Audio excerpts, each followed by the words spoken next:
I should tell you how it began, not at the summons but 3 weeks before it, when the survey team arrived from London. The Boundary Commission had written to me in September. Parliament was redrawing the electoral maps of 3 Shropshire parishes, and Vanthorpe's eastern holdings sat directly across the disputed line. I needed accurate survey maps submitted by the 15th of November, or my estate's position in the Commission's final determination would rest on the county's existing charts, which I had several reasons in fact, accumulated over years of writing those boundaries, to believe were wrong by as much as 40 yards in 3 critical places. I engaged Henshaw and Associates, who had done competent work for Lord Alderton the previous year. Sylvester Henshaw himself led the team, a broad, slow, assured man of 60 who wore his reputation like a tailcoat, a little too carefully fitted. He brought 4 assistants, and, as a condition of the contract I had not bothered to read closely, 1 junior copyist supplied by the drafting house his firm used for overflow work. The junior copyist was Nell Bassett. She arrived on a Wednesday morning in a hired trap from the Shrewsbury coaching road, carrying a satchel that was clearly too heavy for it, and wearing a coat the color of old slate. She was perhaps 24. She had dark eyes that moved quickly across whatever room she entered, the way a person's eyes move when they are already working, already measuring, already sorting what they see into categories of use. She had ink on the side of her left hand, not a fresh mark but a permanent one, the kind that settles into the skin of people who spend their days at a drafting table. My housekeeper, Mrs. Parrish, showed her to the drafting room on the east corridor, which I had cleared for Henshaw's use. I was informed of her arrival in a brief note and thought nothing further about it for 10 days. Then Henshaw came to see me. He stood in my study with the expression of a man who wished to complain, but was not certain it would be received well. Henshaw was the sort of man who was always computing reception before he spoke, which meant he was often slightly behind the conversation. "Your Grace," he said, "I wonder if I might raise a staffing matter." I set down my pen. "Raise it." "The copyist, Miss Bassett," he paused, "she has been annotating." I waited. "The survey sheets, the working copies. She has been writing in the margins." "What sort of annotations?" He cleared his throat. "Corrections, or what she terms corrections, to my team's measurements." He said the word corrections the way a man says impertinence when he's trying to sound measured. I believe she is operating outside the scope of her assignment, which is copying, not interpreting. I wanted you to be aware, and to perhaps suggest to her that. "Send her to me," I said. That was how I came to be sitting at my study desk on a Tuesday morning in October, watching the door open, and waiting for the 4-minute interview to conclude. She did not look apologetic. That was the first thing. I had expected, I am not certain what I had expected, some version of a woman who had overstepped and knew it, who would explain herself briefly and accept the correction with relief. What entered my study was a woman who had clearly considered the possibility that this meeting would go badly and had decided to meet it anyway. She sat in the chair I indicated. She placed her satchel on the floor beside her. She looked at me with those quick, categorizing eyes and waited. "Miss Bassett," I said, "Mr. Henshaw tells me you have been writing in the margins of his team's survey sheets." "Yes, Your Grace." "Without permission?" "Yes." "Can you explain why?" She reached into her satchel and produced 3 of the sheets in question, folded, not rolled, which told me she had been carrying them with her in anticipation of exactly this conversation. She placed them on my desk, unfolded them and turned them so they faced me. Then she pointed. "This benchmark," she said, "is recorded at 212 feet above the datum. The county ordnance sheet, which I know is being used as the base reference for this survey, places it at 219. That is a 7-foot discrepancy over approximately 300 yards of contour line." She moved her finger. If the contour lines are wrong here, this field boundary, she indicated a line on the eastern margin, falls on the wrong side of the Commission's proposed parish limit by roughly 38 yards. I looked at the sheet, then I looked at her. How do you know the county ordnance sheet is wrong and not your own reading? I walked the benchmark, she said, with a level and a rod yesterday morning before breakfast. There was a silence. You walked the benchmark, I said. I borrowed the equipment from the survey kit. Mr. Henshaw's assistant, the younger one, Mr. Pyle, was kind enough not to notice. The ground truth supports my margin note. I looked at the sheets again. She was not fidgeting. She was not retreating behind softness or apology. She was sitting in the chair of a duke who had summoned her to explain herself, and she was entirely calm, as if the question of whether I was angry was a secondary matter, less urgent than whether the benchmark was correct. I found this, against every intention, interesting. Mr. Henshaw, I said, has been doing this work for 30 years. Yes, she said, and he is very good at what he does. He is also working from a base sheet that was surveyed in 1823 and has not been corrected since. The railway came through this valley in 1847. The embankment they cut changed the drainage here. She pointed again, which shifted this field boundary marker approximately 11 yards from its original position. Mr. Henshaw's team is measuring accurately from a starting point that is no longer accurate. Another silence. You have looked at the railway records, I said. I wrote to the company's engineering office in Birmingham on my third day here, she said. They replied by return post. I have the letter. She reached into her satchel again and produced it. I did not take it immediately. I was looking at her. She was watching me with an expression I could not quite classify, not defiance, not supplication, something more precise than either. The expression of a person who has done the work and is waiting, without drama, for the person across the desk to acknowledge it. I took the letter, I read it. Leave these sheets with me, I said. I will speak with Mr. Henshaw. Shall I return to the drafting room? Yes. She gathered her satchel, stood, and walked to the door. At the door she paused, not hesitation, but a considered stop. Your Grace, she said, I understand if you prefer I restrict myself to copying. I am capable of doing that. I thought you should know. She left. I sat for a while looking at the survey sheets and the letter from the Birmingham engineering office and the neat, precise handwriting in the margins that was, undeniably, correct. Then I called for Henshaw. The conversation with Henshaw was unpleasant. He was not dishonest. He was a proud man who had been caught working from a flawed assumption, and proud men in that situation are rarely comfortable company. He acknowledged, eventually and with difficulty, that the base sheet would need to be corrected before the survey could be finalized. He did not acknowledge that the correction had come from his junior copyist, because that would have required a generosity he was not currently capable of. He asked me what I intended to do with Miss Bassett. Keep her on, I said. He went very still. She operates outside her. She found an error that would have cost me a 38-yard strip of land in a parliamentary boundary determination, I said. I intend to keep her on. Henshaw nodded. He did not say anything further. He left with the careful, contained expression of a man filing a grievance for later. I returned to my study and did not think about Nell Bassett for the rest of the day. This was, I should tell you, the first of several things I told myself that were entirely false. Over the next 2 weeks, I contrived 3 separate ways to remove her from direct involvement in the survey work. The first was to reassign her to the house archive. I had a collection of estate maps going back to the 17th century that needed cataloging, and I told Henshaw to send her there. She cataloged them. She also, in the margins of her catalog entries, noted 11 places where the historical maps contradicted the current survey work in ways that would matter to the commission.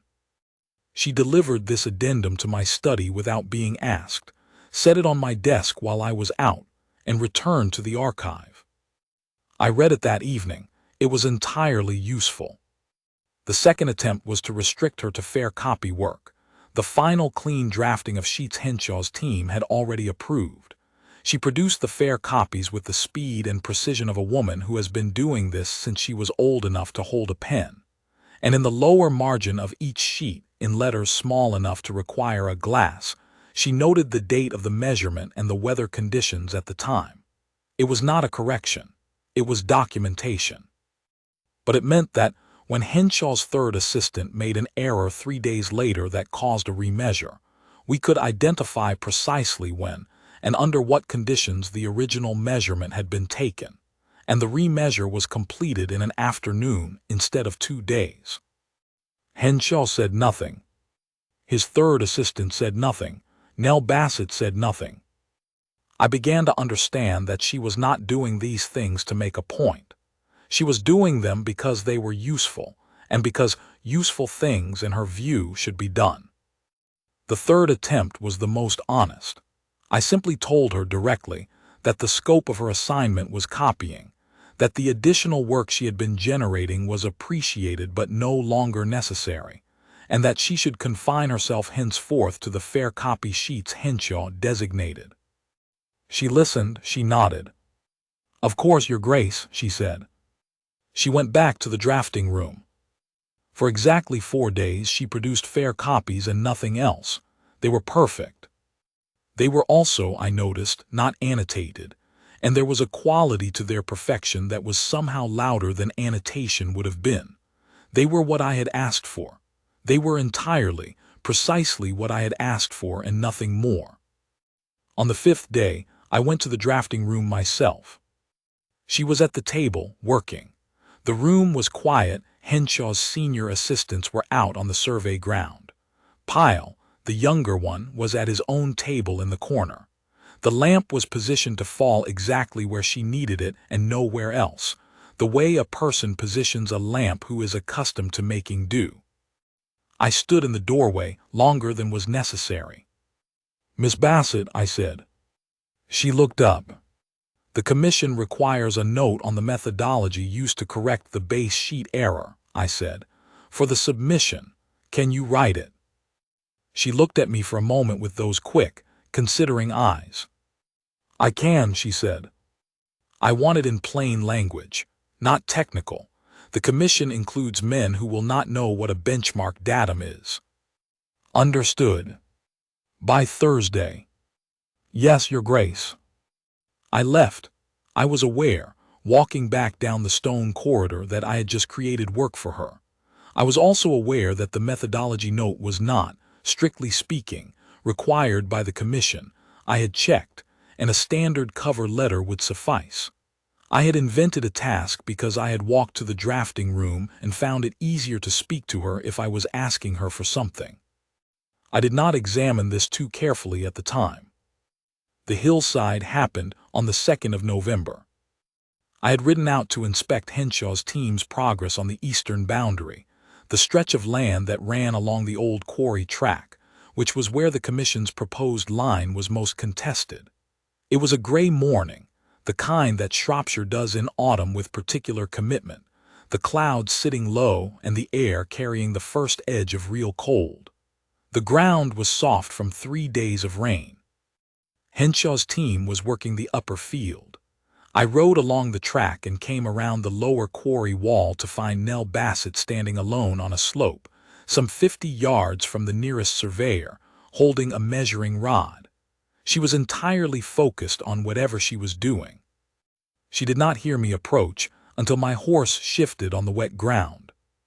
She looked up, then she looked at the rod, then she looked up again. "Your Grace," she said, "I was checking the benchmark reading for the lower quarry boundary." She paused. "I know that's not my assignment." "What does it say?" She glanced at her notes. 187 feet, 3 inches. Mr. Henshaw's sheet records 189. That's a 2-foot discrepancy. Yes. I dismounted, looped the reins over a fence post, and walked up the slope to where she was standing. The ground was damp and uneven, and the grass was long. I stood beside her and looked at the benchmark. An old stone marker, half overgrown, set into the slope at an angle that suggested the ground around it had shifted at some point in the last several decades. "The marker has moved," I said. "I think so," she said. "There's a subsidence crack here," she pointed, "about 4 yards uphill. This whole section of the slope has settled, probably in the last 10 years. I crouched and looked at the crack. It was real, a thin, dark line running across the slope, the kind of fault line that appears when ground loses its internal consistency after sustained water. I had ridden this track for 20 years and never noticed it because I had not been looking for it. "How long would it take to resurvey this section?" I said. "A day," she said. "Maybe 2, depending on the weather." I stood up. We were standing quite close on the narrow slope, the way 2 people stand when they are both looking at the same small thing. She was looking at the subsidence crack, not at me, and I found myself looking at her. At the precise, unhurried way she moved her attention across the ground, the way she had clearly been out here alone in the gray morning simply because there was something here that needed to be measured, and she was the person who had noticed it needed measuring. "Miss Bassett," I said. She looked up. "Why did you come out here yourself? You could have told Henshaw." She considered this for a moment. "Mr. Henshaw does not like being told things by me," she said. It was not a complaint. It was a fact, stated with the same flatness she would use to state that the benchmark had settled 2 feet. "No," I said, "he doesn't. So I come out and measure it first, and then the thing exists, and then someone can decide what to do with it." I looked at her. "That is a remarkably patient approach," I said. "It is a practical one," she said. She was not quite smiling, but something in her face had shifted, a slight easing, as if the conversation had arrived somewhere she had not expected. "If I argue about whether a thing needs measuring, we waste a morning. If I measure it, we have the measurement. The measurement is more useful than the argument." I was quiet for a moment. "You have been doing this a long time," I said. "Making yourself useful in ways that don't require permission." She looked at me steadily. "My father was a cartographer," she said. "He taught me to survey when I was 11. When he died, I needed work. Drafting houses will hire a woman to copy. They will not hire a woman to survey." A brief pause. "So I copy, and I survey when no one is watching." There was a silence on the hillside, broken only by the distant sound of Henshaw's team on the upper field and the soft pull of wind through the long grass. I did not know what to say. This was unusual for me. I generally know what to say. "Find Pyle," I said eventually. "Tell him I've authorized a 2-day resurvey of the quarry boundary. You will lead it." She went very still. "Your Grace." "Henshaw won't like it," I said. "Tell him it's my instruction. I'll speak to him this afternoon." I gathered my horse's reins and mounted. I did not look back as I rode up the slope, but I was aware, with a precision I found difficult, of her standing below me on the wet hillside, and of the fact that I had just done something that Sylvester Henshaw was going to make very difficult, and that I had done it without any hesitation whatsoever. The resurvey took 2 days, as she had predicted. She and Pyle worked the quarry boundary, and whether that did not improve. On the evening of the 2nd day, she brought the corrected sheets to my study, knocked once, and came in when I said she could. She placed the sheets on my desk. "The quarry boundary is out by 1 foot 11 inches along a 40-yard span," she said. "Pyle has the working notes. The corrected sheet is clean for submission." I looked at the sheet. The line was redrawn with absolute precision. The correction note was in the margin in that small, exact handwriting, the same writing I had been reading in margins for 3 weeks, which I had come to recognize the way I recognized the handwriting of people I had known for years. "Well done," I said. She nodded. She picked up her satchel. "Miss Bassett," I said. She paused. "I owe you an acknowledgement. 3 weeks ago I tried to restrict your work. You were correct and I paused, because I do not use the word wrong in quite that unguarded a way very often. I was not reasoning well." She looked at me for a moment. "You were protecting Mr. Henshaw's position," she said. "That is not unreasonable." It produced an unreasonable result. She seemed to consider this. "Yes," she said, and then, with no alteration of her tone, "You do that sometimes. You decide something should be a certain way, and you hold the position past the point where the evidence supports it." I stared at her. "I beg your pardon." "I don't mean it as a criticism," she said, with the serenity of someone who very clearly does mean something and is also very clearly not going to retreat from it. "It's a tendency. You make up your mind quickly and you are resistant to revision. Most of the time it probably serves you well. In surveying it costs you measurements." There was a considerable silence. "Miss Bassett," I said, "you are speaking to me in a way that no member of my household staff." "I'm not a member of your household staff," she said. "I am a contracted drafting copyist supplied by Henshaw and Associates, which means I am not under your household's management rules. I am under the terms of Mr. Henshaw's contract, which does not specify how I am required to address a duke." A brief pause. I checked. I looked at her. I was aware of something happening in my chest that I can only describe from this distance as a kind of laughter that did not make it to the surface. A man of my station is not frequently surprised. She surprised me, not by being impertinence I knew, but by being accurate. She was accurate about the contract, and she was accurate about me, and she had said the latter not as an attack but as a simple observation, the way she made observations about benchmarks. "Good night, Miss Bassett," I said. "Good night, Your Grace," she said and left. I sat at my desk for a long time after the door closed. I was not thinking about the survey. The deadline was the 15th of November. By the 10th, the corrected sheets were nearly complete, and Henshaw had retreated into a professional coldness that meant everything was technically correct and personally intolerable. He spoke to me with precision and brevity. He did not speak to Nell Bassett at all if he could help it. On the 12th, he came to my study. "The submission package is ready," he said. "I will need your authorization on the cover letter by tomorrow morning." "Show me the sheets," I said.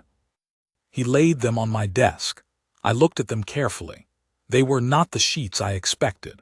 The quarry boundary was not corrected. The railway embankment correction was represented, but the note explaining the base sheet revision was present only in abbreviated form, buried in technical language that a commission secretary would need an hour to parse. I looked at Henshaw. "Where is the quarry boundary correction?" I said. A pause. "The remeasure was within the margin of error for this class of survey," he said. "I made the decision to use the original measurement." It was not within the margin of error. It was 1 foot 11 inches. "The Commission's tolerance for boundary determinations is 2 feet, he said. He was technically correct. 1 foot 11 was within 2 feet, and he knew, and I knew, that the land at the quarry boundary was valuable enough that 1 foot 11 inches would be argued over by solicitors for years if it came to that. "The methodology note," I said, "included in language the Commission can read." He said nothing, which was its own answer. I was quiet for a moment, then I said, "Leave the sheets. I will review them this evening." He left. I went to the drafting room. Nell Bassett was there alone. It was past 7 in the evening, and the others had gone. She was cleaning her instruments, the particular end-of-day tidying of a person who keeps their tools in good order because they are the tools she depends on. She looked up when I came in. The submission package, I said. I want your version, the corrected version, all of it. She was still for a moment. Mr. Henshaw submitted the final sheets this afternoon. He submitted his version. I want yours. She looked at me carefully. If I produce a competing submission package, he will lose the commission contract, possibly others. Yes, I said, I'm aware of that. His firm employs 11 people. I know. She did not move immediately. She was thinking, I could see it, the way she thought, which was not rushing but also not slow. She was taking account of the thing plainly, as she took account of everything. He made a choice to protect his measurement, she said. His measurement is within the technical tolerance. Mine is more accurate, she paused. Those are both true. Yes, I said. You have to choose which one carries your name to the commission. Yes. She looked at me for a long moment. Then she turned back to the table, reached into her satchel, and produced a folder I recognized. The one she had been carrying since the 3rd week, the one that contained every corrected sheet, the full methodology note in plain language, the railway correspondence, the quarry resurvey working notes and final sheet, and a cover letter she had apparently written and not shown anyone. She set it on the table between us. I wrote the cover letter 3 days ago, she said. I didn't know if you'd want it. I picked it up and read it.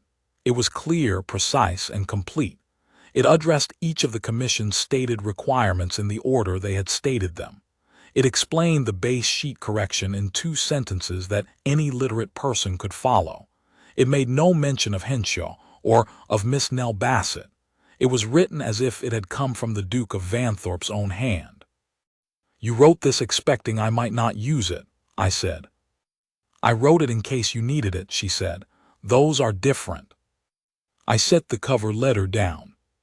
Miss Bassett, I said, I am going to submit this package to the commission tomorrow morning with my signature.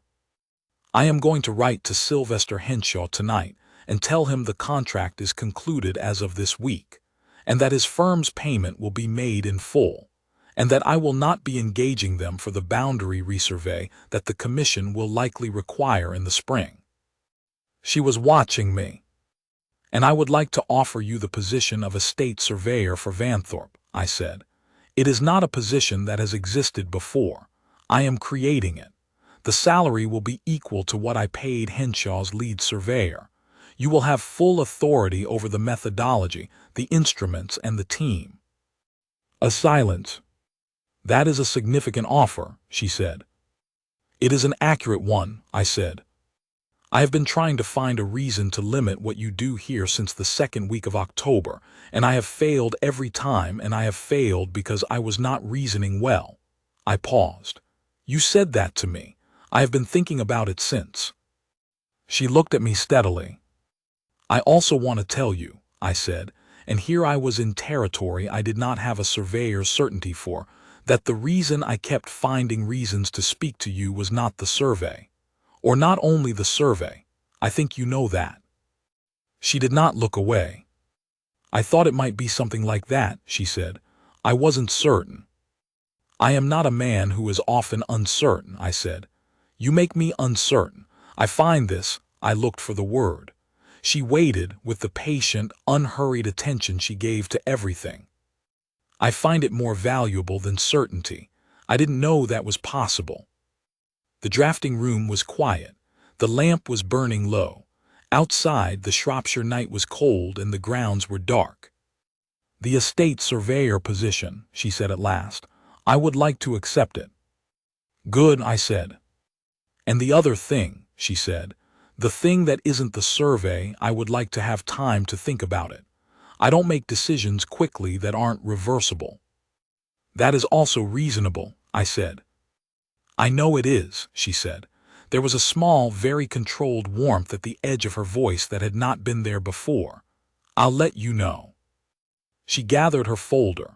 She left the drafting room in the same manner she had left everything, purposefully, without looking back.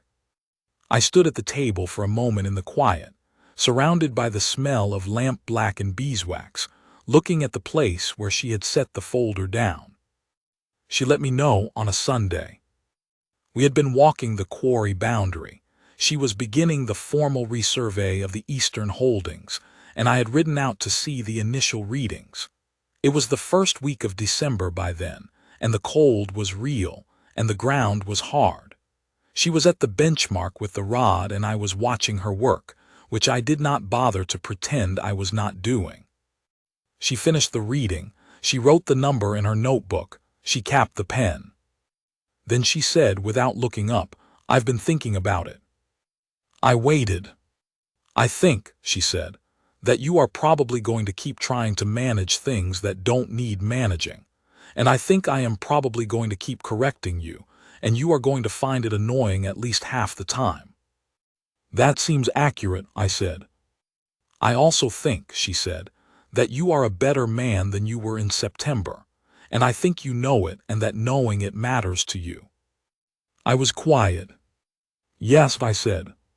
She closed her notebook. She looked up at me, out on the quarry hillside in the December cold, with the same direct and unhurried attention she brought to every benchmark. "Then I think we will suit each other," she said. I had commanded estates and tenants and parliamentary delegations and county councils for 15 years. I had given orders that moved substantial amounts of money and land and law, and I could not, in that moment, produce a single word. I just looked at her. She seemed to find this acceptable. She tucked the notebook under her arm and picked up the rod. "I've got 3 more benchmarks before the light goes," she said. "I'll ride alongside," I said. "I know," she said. And there was that edge of warmth again, the one that was not a performance, that came from somewhere she had been keeping it until she was ready to let it show. We worked the boundary until the December light failed, her reading and noting and me watching the numbers come in. The ground beneath us mapped with every step, nothing hidden, nothing shifted without record. And I thought, not for the first time, that she had not only corrected my maps. She had corrected the way I read the ground I was standing on. She married me in March, at the church in Vanthorpe village, in a coat the color of old slate that I tried once to persuade her to replace, and she declined with the same serene precision she declined everything she had already decided. The Commission's determination awarded Vanthorpe the full quarry boundary. The corrected maps were entered into the parliamentary record. Henshaw's firm, I was told, recovered the following year with a contract in Derbyshire. I am writing this at the desk where I first read her margin notes, in a house that is quieter and more exact than it was before she came, and she is in the drafting room at the end of the corridor, and sometimes I go and stand in the doorway just to watch her work. I do not always have a reason. I have stopped requiring one.